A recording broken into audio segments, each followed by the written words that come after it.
Just Enough Physics, Chapter 4, Calculated Forces. So again, there are two kinds of forces. There's ones where you have an equation for them, and then there's ones where there is no equation because it depends on the situation. So one of the best calculated forces is the gravitational force. So we're going to do an example of the gravitational force, real gravity. Okay, so let's suppose that we have the following situation. Here is the Earth. And then here is the Moon. I think I did a pretty good job. That seems pretty close to scale. I'm just eyeballing it, but I like to draw that. Okay, so, and then I have over here, not drawn to scale, the Apollo spacecraft. In fact, let me put it over here. It's way over here, just for fun. Didn't it have solar panels on it? I can't remember. No, maybe that's Orion. Okay, so now what we want to do is calculate the total gravitational force on the Apollo spacecraft, assuming that the Earth and the Moon are the only things there. Okay, so the first thing, let's call this the origin, just to make things easier, but it totally doesn't have to be that way. So the position of the Earth is at R Earth equals vector 0, 0, 0 meters. And then I need this vector. Actually, yeah, let's do that. And we'll call this R Apollo. And then we have this vector, R Earth Moon. And then we have this vector, R Moon Apollo. That's really Earth Apollo, but... So there's going to be two gravitational forces on the spacecraft. There's going to be this one, what's called F Moon, and this one, F Earth. And so we want to find the total force. Okay, now we do need some things. We need the mass of the Moon, which I totally wrote these down already because I knew that I would forget them. The radius of the Earth, we actually don't need that. Mass of the Earth, totally need that one. The gravitational constant, totally need that. The radius of the Moon, don't really need that. Mass of the Moon, yep. This is the distance from the Earth to the Moon. So this is 384.4 times 10 to the 6th meters. Now, finally, we need this. This is, I looked up where was the Apollo 13 when it blew up, because I saw that movie. And this magnitude was 3.22 times 10 to the 9th. Okay. So this is a great time. We don't know this one. Okay, we're going to find that. This is a great time to do the following. I mentioned unit vectors before, and they were kind of like, oh, well, that may not be that cool, but it is cool. Because here I can now if I know this distance, if I just know a vector in this direction, then I can find that. So actually, let's just say this is theta m, and this is theta a. So this is the angle between the x-axis and the Moon.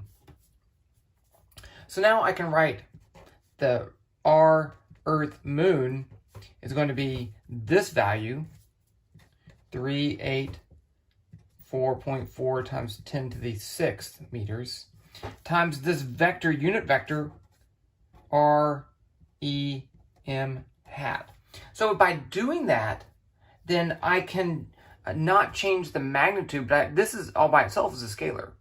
So if I multiply it by this unit vector, I make it a vector. So let's say this vector is, I'm going to write it out and I'll explain it.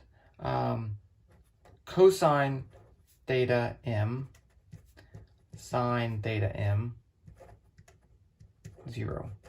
So if you look at this vector, let me redraw just that unit vector.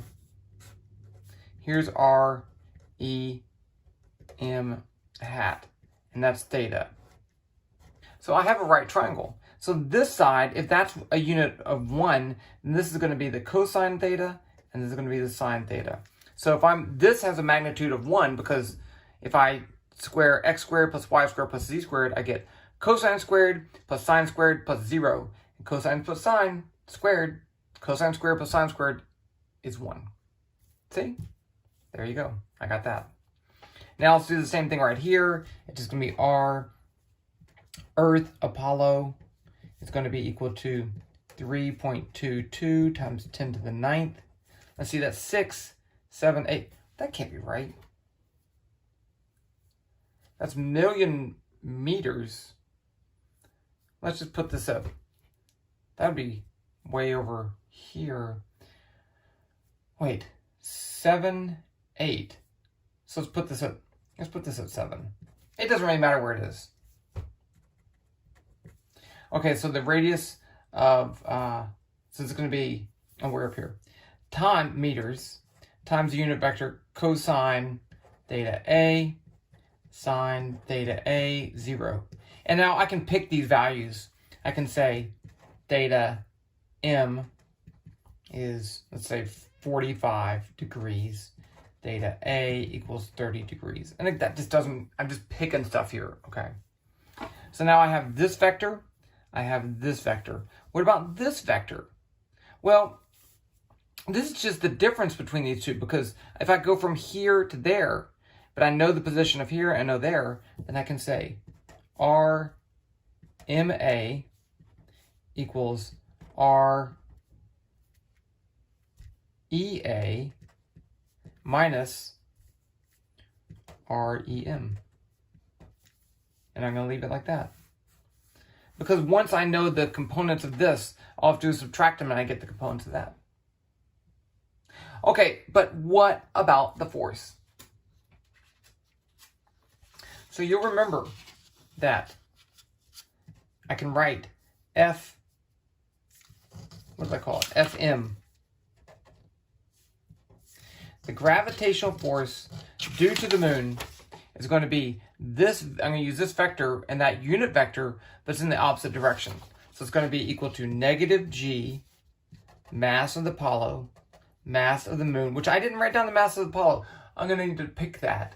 Let's say 10,000 kilograms. I'm going to put that over here.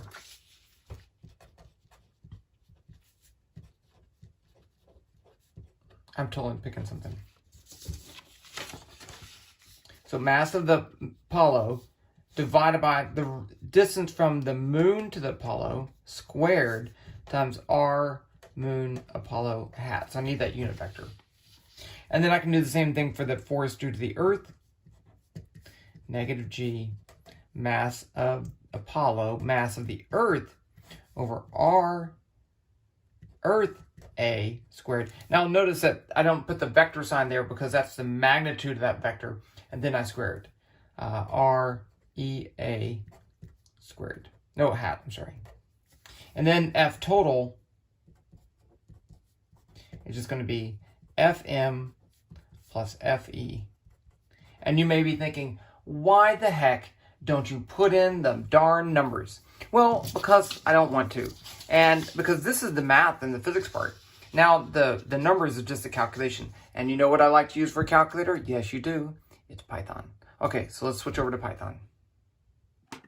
So, I've already entered some things in here. So, I have the radius of the Earth, which I forgot I don't need, the mass of the Earth, G, the Earth-Moon distance, the Earth-Apollo distance, the angles, and yes, I had to convert them to radians, and the mass of the spacecraft. Oh, do I have the mass of the moon? That's what I was missing. Mass of the moon is 7.348 times 10 to the 22. And I left off the units. I left off the labels. You can add that in if you want to. Okay, so now I need to find REM. That's the distance from the Earth to the moon. So that's going to be equal to, wait, I recall that. REM, well, that's fine. This is weird. Don't normally do this. REM is a vector. REM is not. I know. Times vector cosine theta M sine theta M 0. That's it. there's my unit vector, and there's my other thing. Okay, now REA, which I already had, let's call that, let's do this, equals, if you make a bad mistake, you might as well make that bad mistake twice, right? It's not a bad mistake, it's just a bad idea. So this is going to be cosine theta A, sine theta A, 0. And I have an extra, oh, and I have an M. Oh, there's, like I caught my error before I even put it in there. Okay, that's that. So now I need to find one more RMA, and that's going to be REA minus REM. And I've already gone through the work on that. Now, FM, this is the force from the moon. It's going to be negative G times mass of the Apollo times mass of the moon times norm REMA.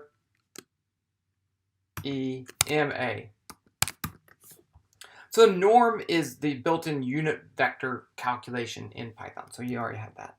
So then I need to divide that by the magnitude of RMA. Again, mag is a built-in function, squared.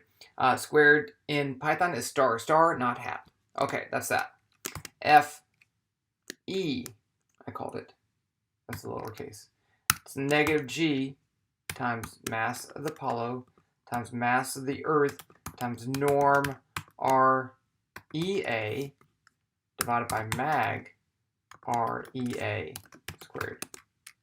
And then F total equals FM plus FE plus, okay, print total force equals F total newtons. Run it. Error.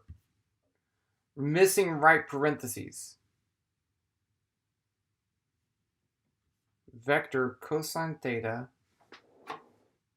Where am I missing? So that's cosine theta, sine theta, 0. Where am I? Oh, here it is. Okay, there you go. Total force. Check that out. If you want the magnitude, you could do this. Magnitude.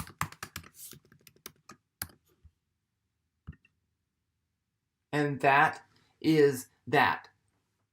We're actually going to use these kind of calculations. We're going to next look at modeling the motion of a spacecraft near the Earth. And we're going to visualize it. It's going to be super awesome. But I'm going to save that for later. Talk to you later. Bye.